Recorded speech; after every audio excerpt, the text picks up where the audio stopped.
So now let me welcome our third keynote session presenter, Honorable Lenguris Pauline, Kenyan Parliament Member, Women Representative for the Samburu County. Honorable Pauline holds a Master's in Gender and Development and also a Bachelor's in Development Studies. So she has been working in a care sector in the Samburu country until she became the parliament member, and she has involved in a lot of women empowerment projects and worked a lot for bringing in the women in the rural areas and transforming their lives. So now the kind of insight that we are getting is currently different from that we have heard about art and performance as well as the media. Now we are moving on to the role of culture and how it could be used in transforming the society as well as bringing forth empowerment. So I welcome Honorable Lenguris Pauline to address the gathering.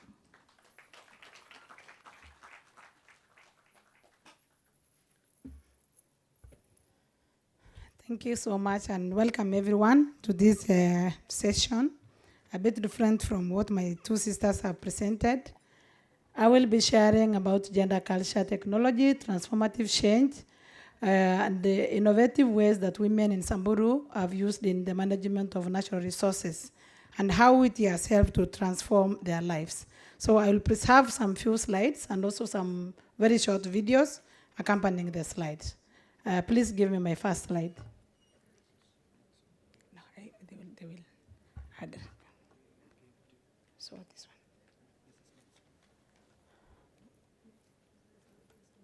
one. Yeah, add first.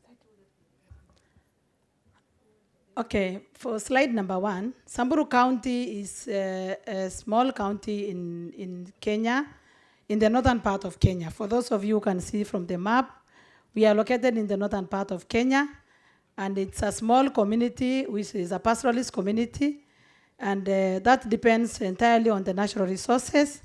However, Samburu County faces a lot of challenges, starting from climate change, environmental degradation, resource conflict. Sometimes we experience a lot of community conflicts because of the little and marginalized, little and scarce resources. We also have faced some traditional cultural practices that have really affected the life of women.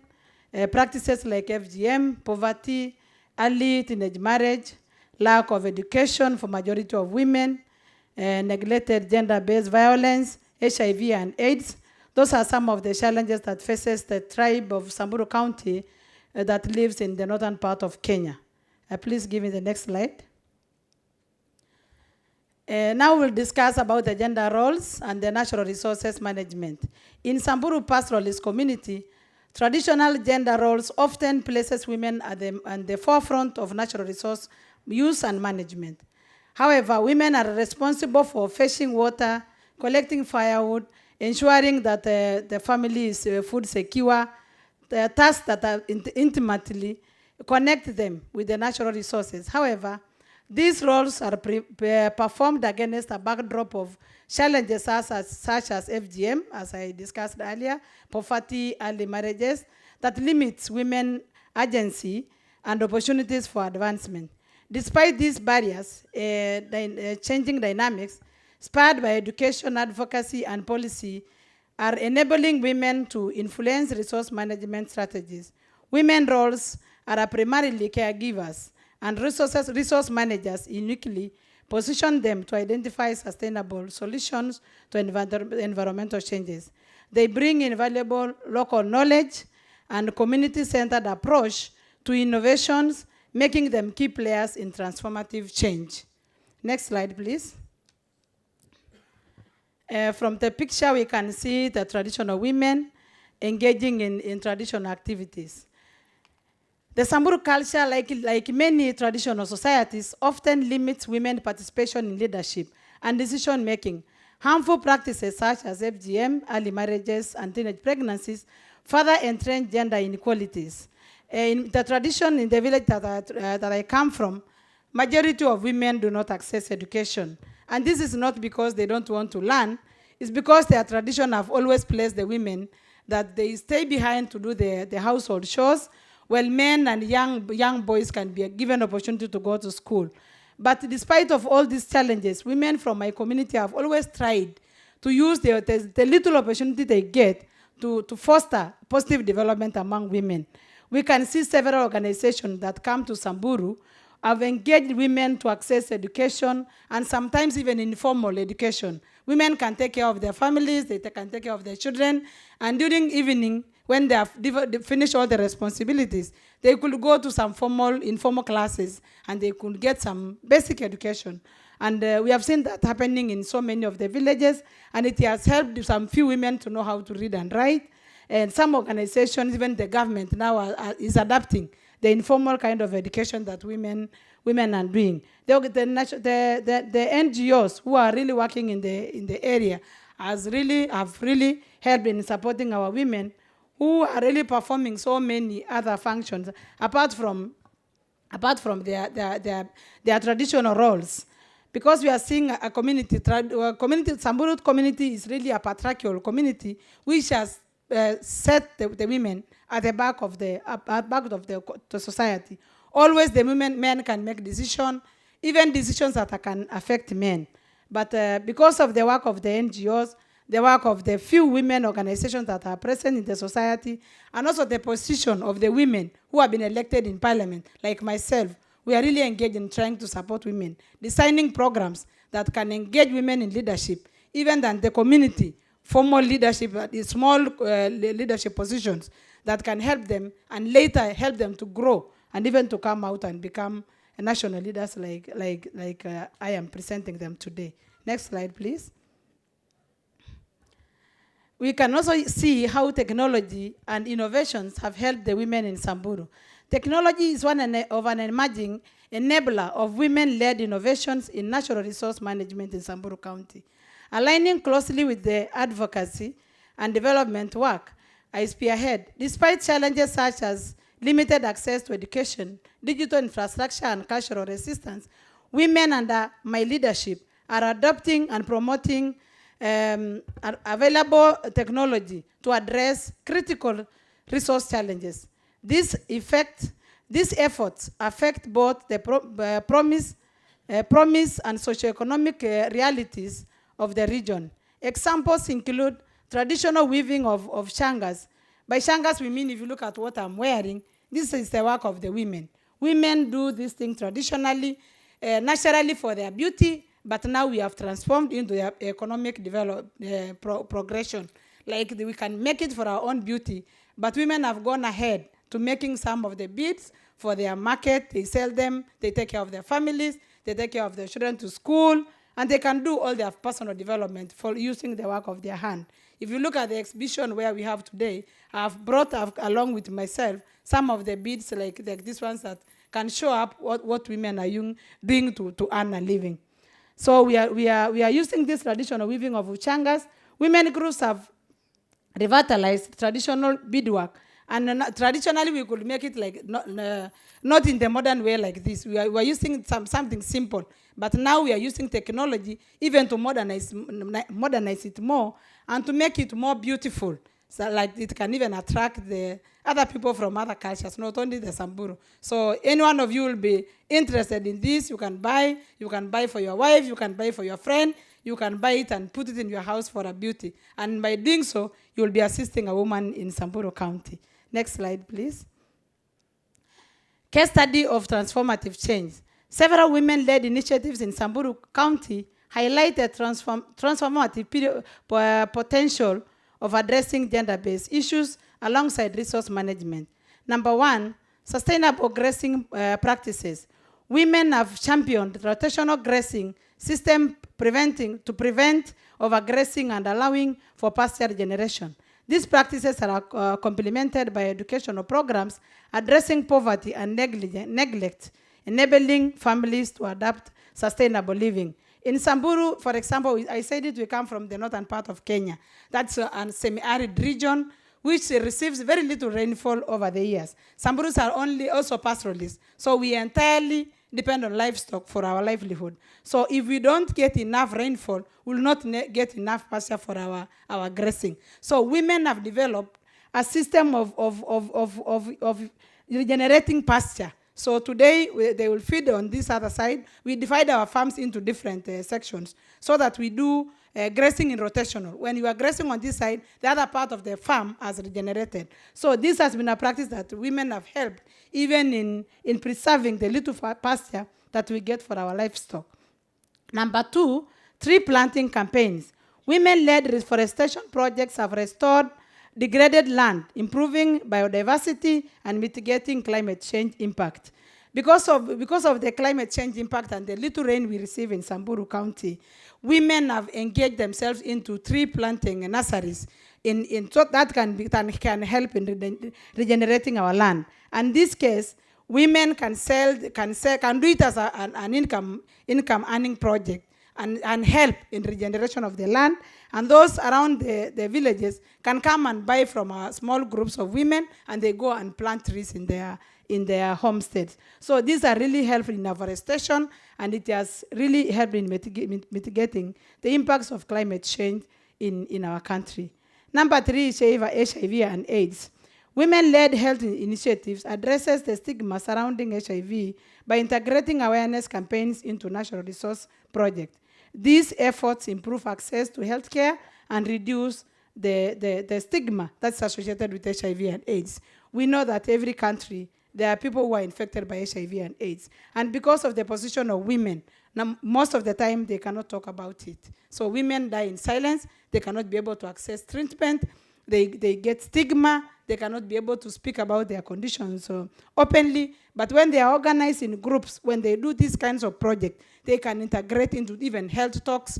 And during the health talk, women can help others to open up and to be able to get information on how to access the treatment and even help their friends to get out of stigma and give them encouragement that it's not the end of the world. When you are infected, there's treatment that can still give you morale to go, and they can help them continue up with their treatment, and that will reduce the level of stigma affecting most of the women. Next slide, please. That research finding and discussion, I think from the pie chart, we can see how technology has helped the women. Majority of our women, if you look at its opposite from the rest of the discussions that we have had. In here, it will show us that more women in Samburu are engaging in digital technology than men. And this is because of the organizations that are working in Samburu. And we have been encouraging women to use different platforms, even to sell the art craft that we make. And because of this, women can buy their smartphones. They can sell their product even in their villages to someone in the US or to someone in other different countries. So majority of our women, even if they have not gone to school, but at least they can use the picture. They can take the picture of the product they are making, and they're able to sell through their teachers, because they are leaders among the groups, even if they are literate women. But every group has a leader, maybe who's a bit literate, and they can help them take their picture, and they sell their products in wherever they want to sell to. Next slide, please. Now we'll see, however, we have the opportunities on how women have taken this situation to improve on the economic empowerment. And there we'll have a small slide, a small video of 1 minute, and maybe after that we can have the discussion. Please play the video.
Thank you. I think we can stop there. That is, the small video shows the women doing their beadwork, and it's normally done in a group because normally they have a leader and someone who is an expert to guide them on what to produce. Before, they were not able to make beads like the one we have seen, but because of the technology and also it has helped them advance their beadwork, and this has really helped most of our women come out of poverty. And we have seen them doing it in a group. One will be a supervisor of the other. So each one of them will later grade the work of the other women. So if you do yours poorly, the women will tell you to undo it again. So this is the work that has really helped most of them educate their families, take their children to school, take care of their hospital bills, and this has been what has brought even me up to where I am today. I've been able to be educated by the work of those women that you see. One of them is like my mother because she has done that work for many years. So there are opportunities that we have seen improving the life of women. Like one, we help them in policy support. We work in Parliament. In Parliament of Kenya, we have really tried as women to put our policies and legislation that can help to promote the work of women. And women like those ones who have not gone to school, we design programs from the national government, regional government, to the district, to the local government that really is on touch with the people on daily basis. So that is the work of our women. We improve, we support their work through policy support.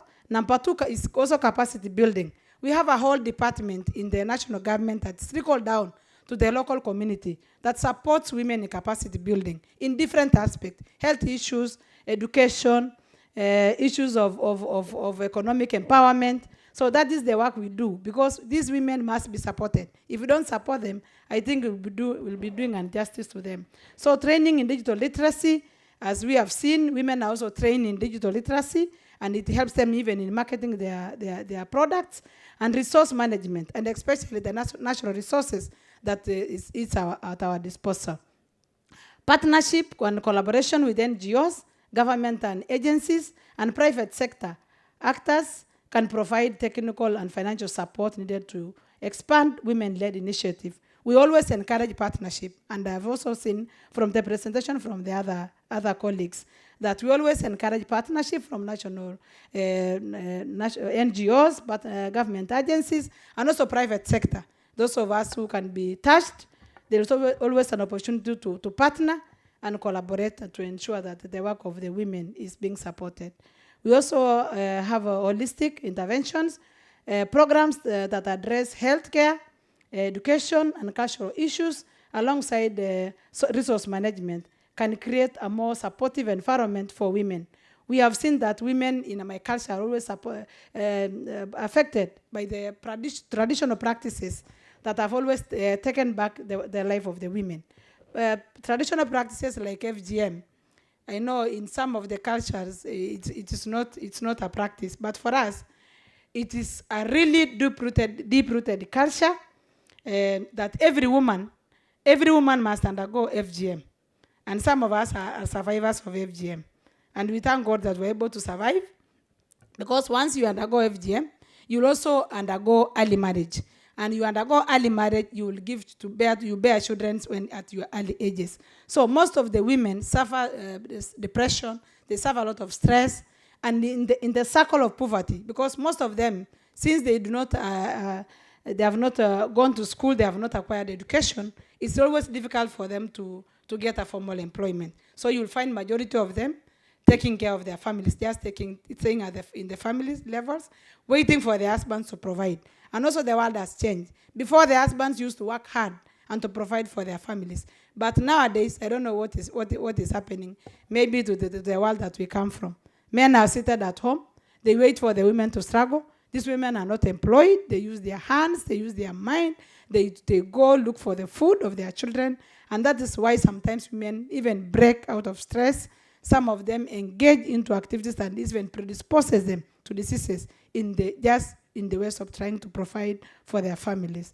So amidst all this, women in Samburu are really working hard to get themselves out of this circle. We have formed them into different groups. My office is working with more than 300 groups now. And it's really a bit challenging because We really want to support them, but because of the challenges of financials, we are not able to reach where we are. But I can proudly say here that we are not where we were a few years ago. We are striding ahead. Some of them have succeeded, some of them are on the way, and others more are joining to improve their life. Next, please. Adaptation strategies. We are trying to do a lot of community engagements. And the community engagements, we are not only targeting women, we are also trying to engage men into the discussions of cultural practices that have really affected the life of women. So the engagements are being done.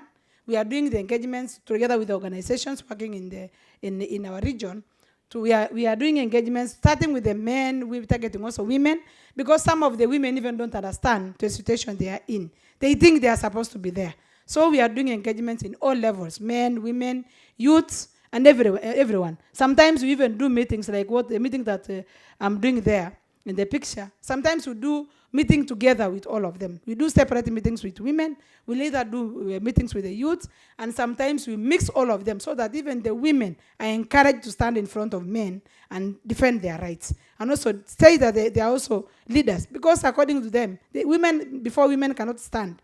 Even in a meeting like this, you will not be allowed to stand and make your point. If you want to make a point in a meeting, you sit down and speak. But when men want to speak, they stand. But nowadays, that one has changed.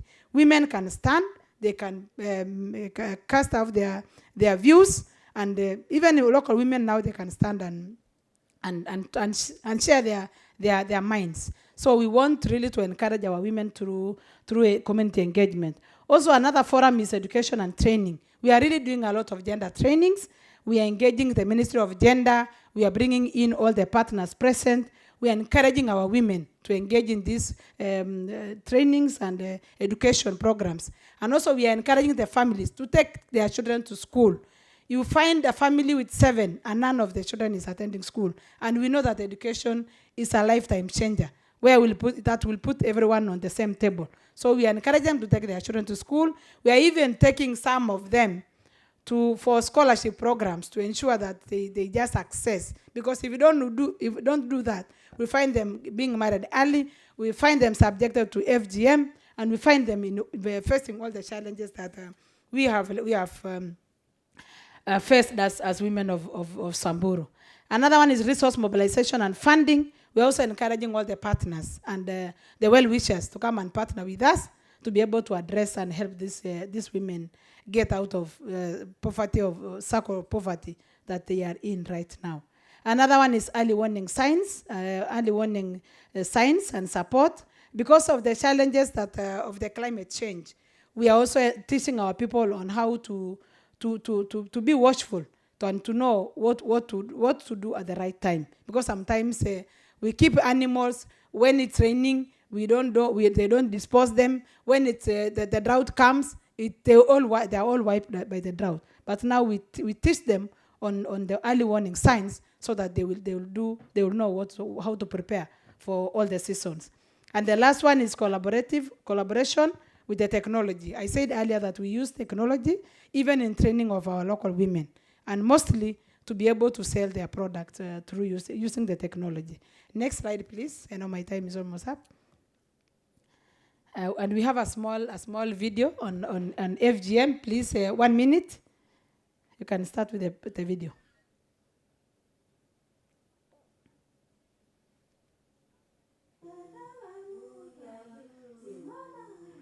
Normally, when they are doing FGM, they sing, it's a big celebration.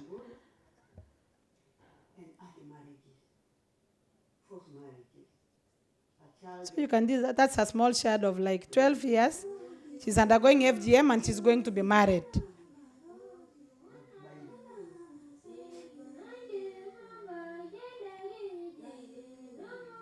That is an organized protest of women against FGM and early child marriage. So you see, it's a big community celebration. The men celebrate on the other side, the women are singing on the other side. Now those are the cows that are exchanged, like the bride price. The 5 cows are given, and then the girl is married off. Now this is a group of trained men who are now against FGM. So now they are blessing the girl. They are blessing the girl because normally you cannot be blessed until you are cut. But now we have been teaching them that you can be blessed without a cut. So they are blessing. The girl is passing through the rite of passage, but minus the cut, so that they can be accepted in the community. Last slide, please.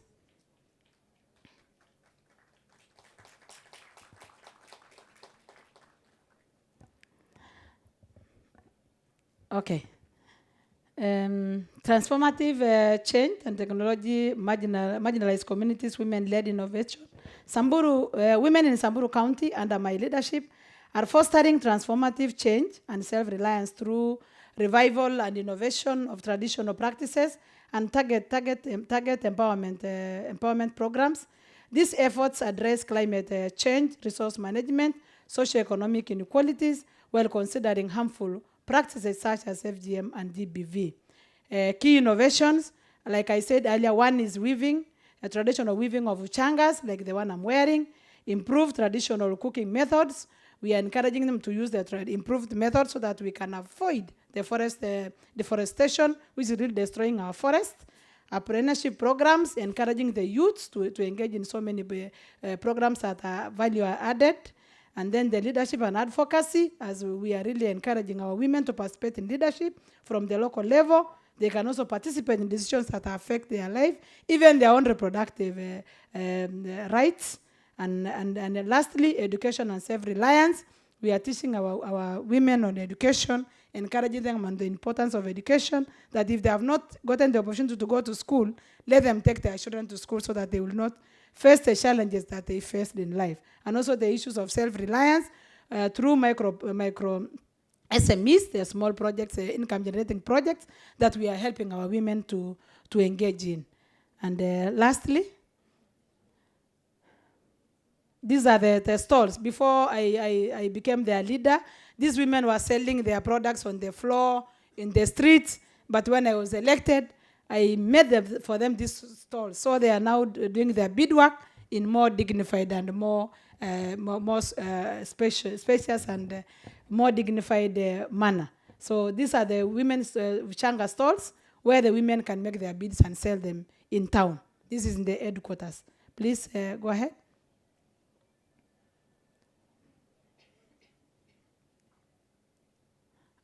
This is another project that is done by the women, the afforestation project. They have a tree nursery, which is done by very old women who are not able to make the beads because of maybe loss of eyesight. So they have tree nurseries, which is become their IGA. They sell to everyone. Everyone knows that they are situated somewhere, and they are really growing different, and especially the indigenous trees. And this has really helped in afforestation in Samburu. Now we have the best, the best forest cover, because of the work that women are doing in protection of our forest. Please, next. If you look at the first slide, that is where we're engaging in afforestation, planting of trees in our depleted forest. And those tree nurseries we bought from our women. In the top one, that is a camel. I don't know whether they are camels this side. We normally use them because they are drought resistant. And because we miss rainfall for most of the year, we use them to carry our load and also for fetching water.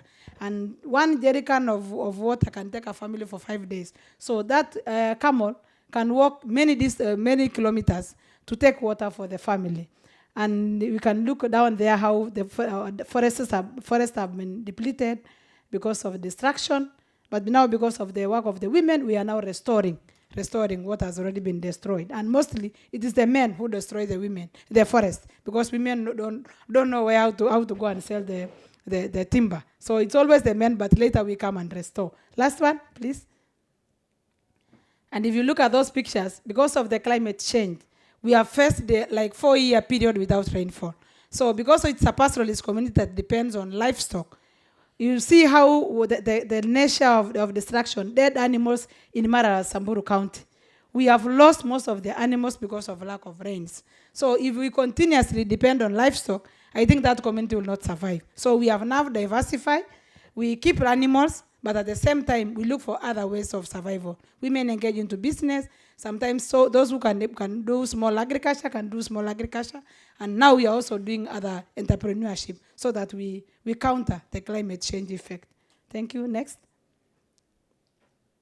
Thank you. I think that's the end of my slide. Thank you so much. Thank you, Honorable Pauline.